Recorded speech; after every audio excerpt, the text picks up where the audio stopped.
Mateo 24. Sa pagbiya na ni Jesus sa templo, giduol siya sa iyang mga tinun-an o giingnan. Ginoo tan-awa ragud ang kinatibuk-an sa templo. Unya miingon siya, maayo nga nakamatikod kamo ni ining tanan. Sultihan ko kamo walay bisag usa ka bato dinhi nga magpabilin sa nahimutangan niini. Tumpagon gayud ang tanan. Samtang naglingkod si Jesus dito sa bungtod sa mga olibo, ang mga tinun-an ni sikrito pagduol kaniya og nangutana, "Sutihi kami kanus-a matuman kining tanan og unsa ang mahitabo nga magpaila sa panahon sa imong pag-abot og sa katapusan sa kalibutan."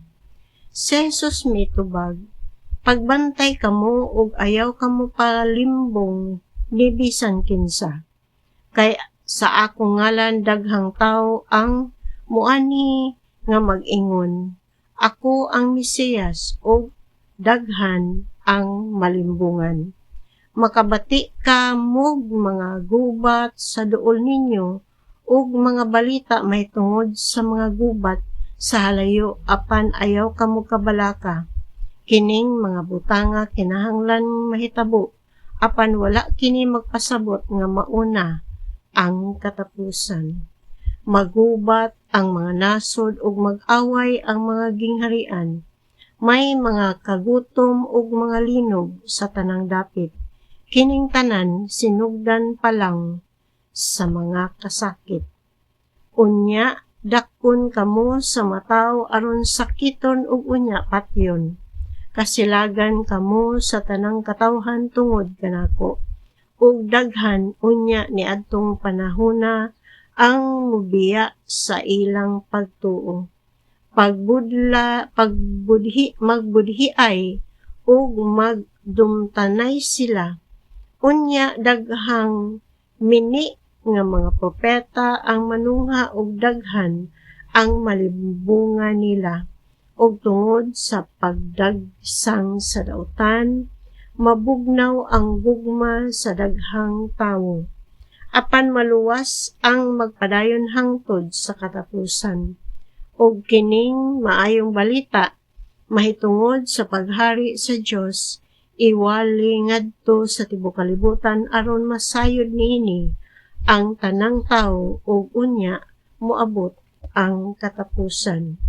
Unya makita ninyo ang makalilisang nga talan-awon nga giingon ni Propeta Daniel nga magtindog sa dapit nga balaan. Alang sa magbasa sabta ang kahulugan niini.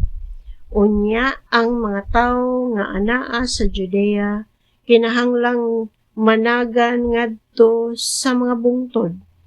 Ang mga tawo nga anaa sa atop sa iyang balay kinahanglan nga dili manaog aron pagkuha sa iyang kabtangan, ug ang tawo nga anaa sa uma kinahanglang dili mo pauli aron pagkuha sa iyang kupo.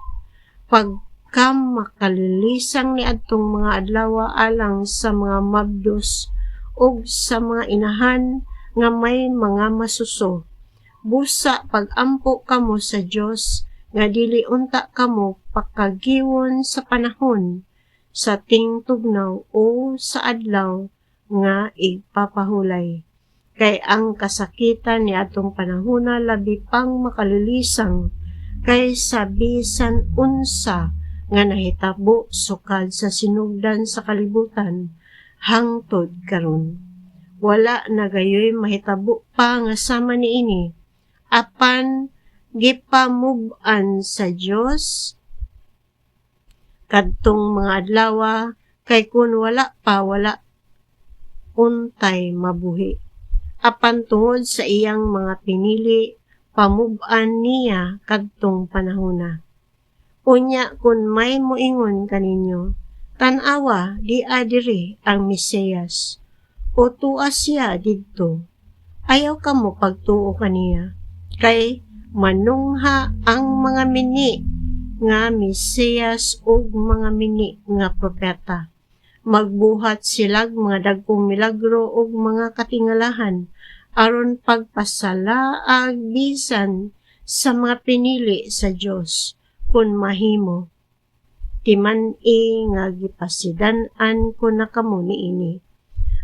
Ug kun may moingon kaninyo, tan-awa atua siya sa dapit nga awahaaw. Ayaw kamo pag-adto didto.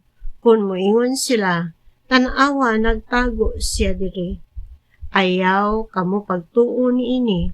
Kay ang anak sa tao moabot sama sa kilat nga mukilab tadlas sa tibok langit.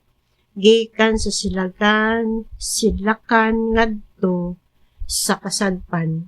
Asa gani ang lawas nga patay adto usab magpundok ang mga agila.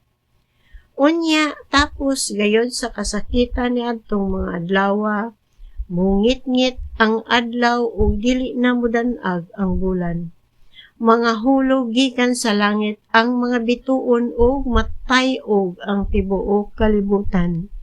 Unya motungha sa langit ang timaan sa anak sa tao ug manghilak ang tanang banay sa yuta ug makakita sila sa anak sa tao nga moabot sinapnay sa mga panganod sa langit.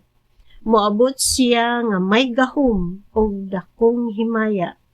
Unya motingog ang dakong trompeta ug ipadala niya ang iyang mga anghel ngadto sa upat ka suok sa kalibutan. Ilang tigumon ang pinili niyang katawhan gikan sa tanang dapit. Kuhain ninyo pagtulunan ang kahoyng igera, inig panglunhaw o inig panghumok na sa mga sanga niini ug magsugod na kinig pangudlot. May sayra ninyo nga duol na ang ting-init. Busa inig kakita usab ninyo niining tanan, hisayra ninyo nga duol na ang panahon ug hapit na gayod moabot. Hinumdumi kining tanan, mahitabo sa dili pa mga matay ang tanang tawo nga karon buhi pa. Matapos ang langit ug ang yuta apan ang akong mga pulong magpabilin gayud sa kanunay. Apan walay tawo nga nasayod kanus-a moabot kadtong adlaw ug taknaa, bisan ang mga anghel sa langit ug bisan gani ang anak kundili ang amahan lamang. Ang pag-abot sa anak sa tao mahisama sa nahitabo sa panahon ni Noe, sama sa mga adlaw sa wala pa ang lunop. Ang mga tawo nagpadayon sa naanda nilang buluhaton sama sa pagkaon o pag-inom o pagminyo ay hangtod gayod sa adlaw nga misulod si Noe sa arka. Apan wala sila masayod sa nahitabo hangtod nga ang lunop miabot o mibanlas kanilang tanan. Sama unya niini ang mahitabo inig-abot sa anak sa tawo. Niadtong panahona, duha ka tawo magtrabaho sa uma. Ang usa kuhaon ug ang usa ibilin. Duha ka babay maggaling og pagkaon. Ang usa kuhaon ug ang usa ibilin. Busa magbantay kamo kay wala kamo masayod kung unsang adlaw mo anhi ang inyong Ginoo. Hinumdumi kini kun ang agalon sa panimalay na sayod paunta unsang taknaa sa gabi moabot ang kawatan. Magtukaw gayud siya o dili motugot nga ang kawatan mulungkab sa balay.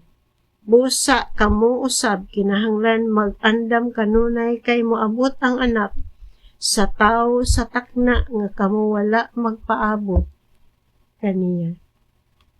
Busa kinsa man ang buutan og maalamon nga sulugoon kadtong gipiyalan sa iyang agalon sa pagdumala sa ubang mga sulugoon aron paghatag kanilang pagkaon sa hustong panahon. Pagkabulahan ni adtong sulugoon nga makaplagan sa iyang agalon nga nagtuma niini sa paghiuli niya. Sultihan ko kamo nga ang maong sulugoon himuon sa agalon nga piniyalan sa tanan niyang katigayonan. Apan kung daotan siya nga sulugoon moingon siya sa iyang kaugalingon. Dugay pang muuli ang akong agalon ug musugod siya pagpamunal sa iyang mga kaubang sulugoon ug magpalabig kaon ug inom uban sa mga palahubog. Unya ang agalon niadtong sulugoon mahibalik usa niya nakaadlaw nga wala niya paabuta ug sa takna nga wala niya hibalui. Unya tagod-taguron siya sa agalon ug ipahamtang kaniya ang gidangatan sa mga tigpakaron ingnon. Didto maghilak siya ug magkagot ang iyang ngipon.